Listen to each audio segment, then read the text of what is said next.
অলিগলি পথ শুরু হয়ে গেল। সকলকে ধন্যবাদ আমার ভিডিওতে আসার জন্য।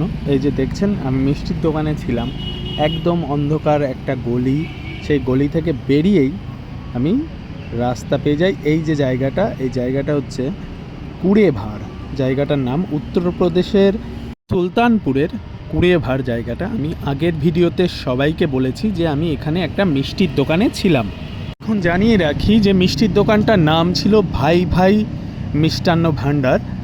তো সেখান থেকে আমি সোজা পথ ধরি অযোধ্যার দিকে। এখান থেকে অযোধ্যা বেশি রাস্তা নয়, মাত্র ৩৫ কিলোমিটার বাকি রয়ে গেছে।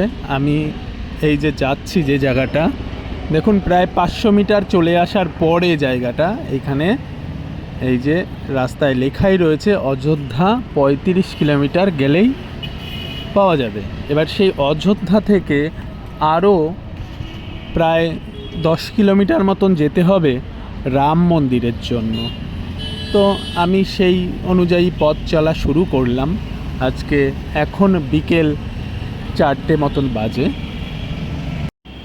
সূর্য ডুবো ডুবো ভাব, কিন্তু এটা যেহেতু উত্তরপ্রদেশ, এখানে 7টার আগে সন্ধ্যা হয় না। এই যে চারিদিকটা কিছুটা জঙ্গল, কিছুটা মাঠ, এইভাবেই পথ চলা। তো আমাকে এইভাবেই চলতে হয়েছে অনেকক্ষণ। চলে এসেছি প্রায় 6 কিলোমিটার রাস্তা দূরে, যে চৌড়ে বাজার এই জায়গাটা। এখন এই চৌড়ে বাজার পার করে আমি প্রায় আজকে সারাদিনে 6 কিলোমিটার হেঁটেছি। বিকালবেলায় বেরিয়েছি, 2 দিন রেস্ট করলাম ওখানে। তারপরে এইদিকে এখন যাচ্ছি অযোধ্যা ধামের দিকে। একদম এই রাস্তাটা সোজা চলে গেছে ফৈজাবাদ, মানে অযোধ্যা। জায়গার নাম পাল্টেছে বললাম আগে।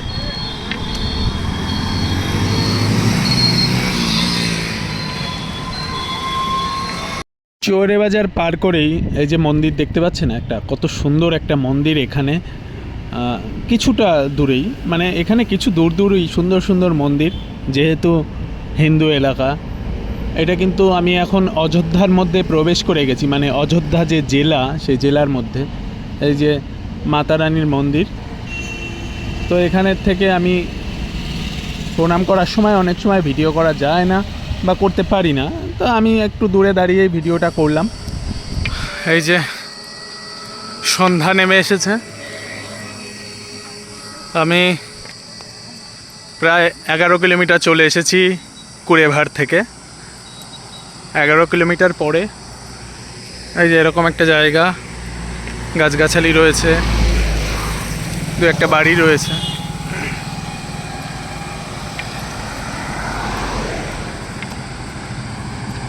দেখো 13 কিলোমিটার মতন রাস্তা আসার পরে এই যে একটা দোকান মতন বন্ধ ছিল, আর আমি এখানে এই যে বসার জায়গা, বসে আছি। এই যে জায়গাটা, এখন এখানে একটুখানি বসবো আধা ঘন্টা মতন, তারপরে আবার পথ চলতে হবে। এই জায়গাটা ভালো করে দেখো, এইখানটায় বসেছিলাম। এখন 8:30 মতন বাজে। আধ ঘন্টা মতন রেস্ট নিয়ে এখন আবার চলেছি। প্রায় 15 কিলোমিটার কমপ্লিট হবে আজকে, কারণ আজকে বিকালে বেরিয়েছি। বেশি দূর যাওয়ার চেষ্টা করব না। এখানে একটা গাছতলা রয়েছে, মন্দির মতন রয়েছে। তো আমি আর এখান থেকে 2-3 কিলোমিটার মতন যাওয়ার চেষ্টা করব। এই যে এখানে থাকতে পারলে তো ভালোই হতো, কিন্তু আমাকে তো আরও যেতে হবে, কারণ এখনও খাওয়া দাওয়ার সুযোগ হয়নি। ওই জায়গাটা পার করে আরও কিছুটা চলে আসি, মানে অনেকটা রাস্তায় এসে একটা বাজার দেখি। বাজারটার নাম ঠিক আমি বলতে পারছি না, তবে খুব ভালো একটা বাজার। এখানে বাদিকে একটা রাস্তাও গেছে। আমি সোজা হাঁটতে লাগলাম। হাঁটতে হাঁটতে আরও প্রায় 2 কিলোমিটার মতন আসি। এসে আমার ডান দিকে একটা দোকান দেখতে পাই, কিন্তু সেটা কোনো রকম খাবার বা কিছুর দোকান নয়। এই যে তারপরে আর একটু দূরে যাই, আবার একটা বাজার পরে 1 কিলোমিটার পরে। এখন রাত হয়েছে, খিদেও পেয়ে গেছে। তখন অনেক খিদে পেয়েছে, কিন্তু কিছু করার নেই। এটা কোনো ভোজনালয় নয়, তাই আর একটু আগেই যেতে হয় আমাকে, বেশ কিছুটা। দেখো Pandey family dhaba and restaurant, ওই যে রেস্টুরেন্টটা। আমি এখানে খাওয়া দাওয়া করলাম, খাওয়া দাওয়ার পরে আমি ভিডিওটা বানাচ্ছি। এখন আমি এই যে এখানটায় একটা জায়গা দেখতে পেয়েছি, আমি গিয়ে দেখাচ্ছি পরে, সেখানে থাকার ব্যবস্থা করব। এই যে এই দেখো, ওই যে আমার ব্যাগ রাখা, এই যে মশারি টানানো, এখানে আমার থাকার ব্যবস্থা হয়ে গেছে। তো এইখানটায় আমি আজকে রাতটা থাকবো, তারপরে কালকে আবার এখান থেকে বেরিয়ে পড়ব। ভোর 4:30 বাজে, এই যে বেরিয়ে পড়লাম এখান থেকে এখন রাস্তার দিকে।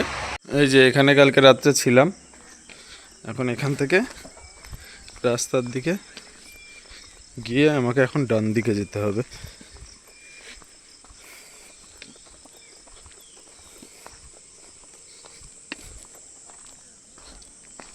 এই যে এটা হলো অযোধ্যা যাওয়ার রাস্তা। এত গরম ছিল, তারপরেও কিছুক্ষণ পরে শরীরটা ঠান্ডা হয়ে যায়, তাড়াতাড়ি ঘুমাতে পারি, অসুবিধা হয় না। এখন এদিকে যাব। ভোরের আলো ফুটে গেছে, দেখতে পাচ্ছেন। এখান থেকে অযোধ্যা 22 কিলোমিটার, যে কর্নারে দেখলেন। এখন তাড়াতাড়ি যতটা পারা যায় ততটা হেঁটে নিতে হবে। একটা কুকুর মারা গেছে, সেই কাক যেভাবে খাচ্ছিল রাস্তার মধ্যে, এরকম দুর্ঘটনা অনেক দেখেছি। আর এটা থানা ছিল বাদিকে, এখান থেকে 21 কিলোমিটার, মানে আমি ওই জায়গাটা থেকে 1 কিলোমিটার পৌঁছাতেই এরকম একটা দুর্ঘটনা ঘটে। আমি এখন বিকাপুর পার হচ্ছি, তখন প্রায় 8টা মতন বাজে। এখান থেকেও 18 কিলোমিটার রাস্তা এখনও বাকি অযোধ্যা। তার মানে অযোধ্যা ধাম আরও কম করে 28 কিলোমিটার হবে। এই রাস্তা দিয়েই যাচ্ছি এখন। কিছুটা দূর পৌঁছে একটা বাজার পাই আবারও। শুধু গাড়ির কোলাহল আর এই বাজার, এর মধ্যে থেকেই হেঁটে যেতে হয় রাত্রের বেলায়, দিনের বেলায়, রোদ্দুর সব কিছু উপেক্ষা করে। এই যে দোকানটায় ঢুকলাম, ঢুকে এই যে নিমকি আর একটু চা খেলাম, সকালের খাবার। তারপরে আবার পথ চলা, টোল পার হতে হবে। এই যে টোলটা দেখতে পাচ্ছেন, এইটা অনেকটা রাস্তা ঘুরে এসে এখানে টোল আছে। এটা অযোধ্যা যাওয়ার আগে এরকমভাবে টোল বসিয়েছে, যেহেতু অযোধ্যার চারিদিক থেকে খুব সুন্দর করে রাস্তা বানাচ্ছে। আর আমিও চললাম অযোধ্যার পথে।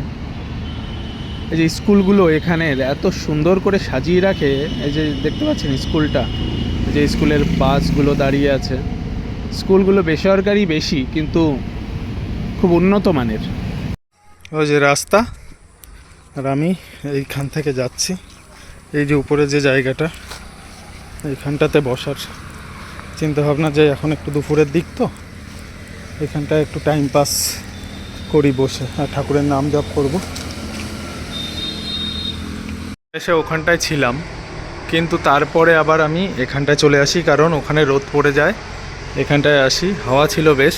এখন দুপুর 3টে বাজে, যেহেতু দুপুরবেলায় খাইনি, তাই এখন ওই যে রাস্তা, এখন ওখান থেকে বেরোবো। এই যে এটা হলো একটা পুরনো কোনো সরকারি দপ্তর। এখান থেকে বেরিয়ে সামনে কোনো জায়গা পেলে খাওয়া দাওয়া করে নেব, দুপুরের খাওয়া দাওয়া, কারণ 3টে বাজে। বেরিয়েই 200 মিটারের মধ্যে এই বাজারটা। ওখান থেকে প্রায় 3 কিলোমিটার পথ চলে এসেছি। কোনো খাবারের দোকান পাইনি, 4টে বাজে। মানে কপালে যদি খাবার না থাকে সেদিন হয়তো থাকেই না, এরকমও হয়। তো এখনও মনে হয় 500-600 মিটারের মধ্যে তো যতদূর চোখ যাচ্ছে কোনো দোকান নেই খাবারের। তারপরে গিয়ে যদি পাই, খুব খিদে পেয়েছে এবার।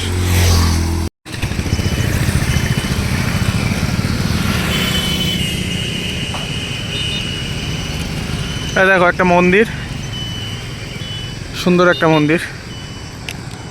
এই যে আর একটা বাজার, আর একটা বাজারও পার হয়ে যাচ্ছি আমি, কিন্তু এখনও খাওয়া দাওয়া হয়নি। 4:30 মতন বাজে।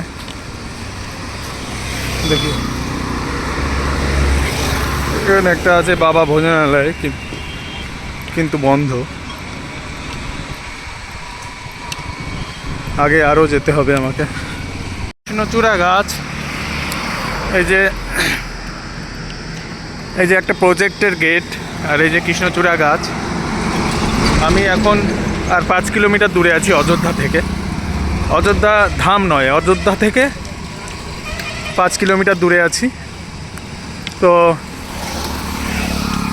খাওয়া তো হয়নি, কিন্তু তো একজন আমাকে ডেকে আমের রস 1 গ্লাস আর বেলের রস 1 গ্লাস খাওয়ালো, তাতে আমার পেট ভরে গেছে পুরো।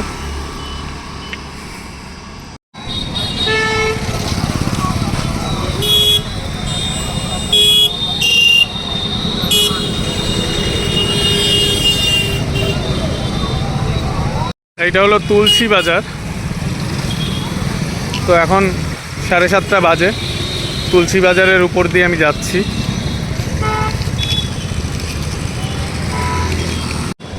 এই দেখো, চলে আসলাম রাম জন্মভূমির কাছাকাছি।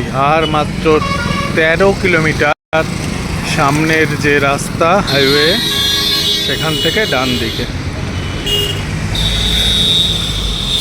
তুলসী বাজার ছাড়িয়ে 500 মিটার মতন আসলেই এই জায়গাটা। তারপরে আরও 200 মিটার মতন গেলে সেখান থেকে ডান দিকে যেতে হবে রাম মন্দিরের জন্য। এই যে বললাম না, 200 মিটার মতন আসলে এই যে জায়গাটা, এখানে খুব জ্যাম। আমি আর ভিডিও করব না। এদিক থেকে সোজা গেলে ফৈজাবাদ 13 কিলোমিটার। এখান থেকে সোজা গেলে ফৈজাবাদ 3 কিলোমিটার, কিন্তু আমাকে ডান দিকের রাস্তায় চলে যেতে হবে। এইদিকে জ্যাম লেগেছে, এই জ্যাম ছাড়ার পরে রাস্তা পার হব। ছিলাম প্রায় 5 মিনিট মতন দাঁড়িয়ে থাকার পরে জ্যাম ছেড়েছে। আবার এই রাস্তাটা লক করে দিয়েছিল, আবার এই রাস্তাটা এখন রানিং হলো। তো আমি এই ফুট দিয়ে হেঁটে যাচ্ছি। এখন এখান থেকে আমাকে 10 কিলোমিটার যেতেই হবে রাম মন্দিরের জন্য।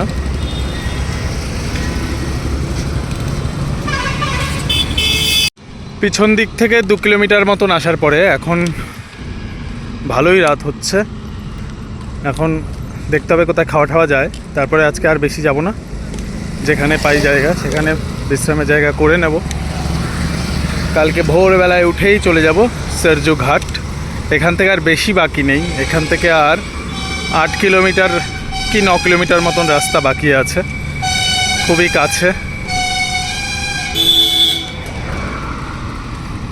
যাই হোক, এখন এরপরে এই যে জায়গা, আমি এই দিকটা থেকে আসলাম, অনেক রাস্তা চলে আসি। এখান থেকে রাম মন্দির আর 3.5 কিলোমিটার এই দিকে যেতে হবে।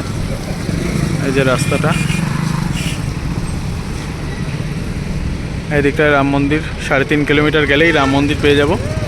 এখন আমাকে বাঁ দিক দিয়ে যেতে হবে রাম মন্দিরে। এই যে হলো সেই রাস্তা। এই যে এই দিক থেকে গেলে শ্রীরাম জন্মভূমি তীর্থস্থল 3 কিলোমিটার। তো 3 কিলোমিটারের একটু বেশি পড়বে, 3.5 কিলোমিটার মতন পড়ে যাবে।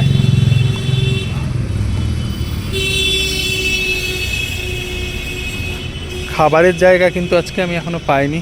দেখি, কাশির মতন অবস্থা হয়েছে। কাশিতে এরকম আর যাব না ভাবছি, কিন্তু জোর করে যেতে হয়েছে। এই হলো অযোধ্যা নগরী, রামনগর, রামের জন্মস্থান।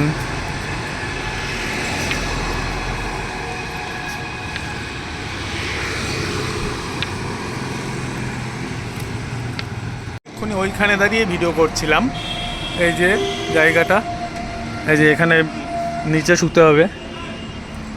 আজকে একটু ঠান্ডা এলাকা আছে, কল আছে, বেসিন আছে, বাথরুম আছে। এখানেই ঘুমানোর ব্যবস্থা, মশারি টানাবো। আর দেখালাম না সব কিছু। তো রামনগরীতে পৌঁছে গেছি। শেষমেশ অযোধ্যায় পৌঁছে গেলাম, দেখতেই পেলেন পুরো ভিডিওটায়।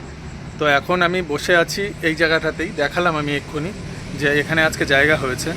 তো এর পরের ভিডিওগুলোয় আমাকে সাপোর্ট করুন আর অনেক অনেক ভালোবাসা দিন, লাইক করুন, আমার জন্য প্রার্থনা করুন মন থেকে ঠাকুরের কাছে, আমি যেন সুস্থভাবে তার প্রত্যেকটা স্থানে পৌঁছাতে পারি। আর সাবস্ক্রাইব করে পাশে থাকুন। অসংখ্য ধন্যবাদ। নমস্কার, রাধে রাধে, জয় সুখহরি, হরে কৃষ্ণ।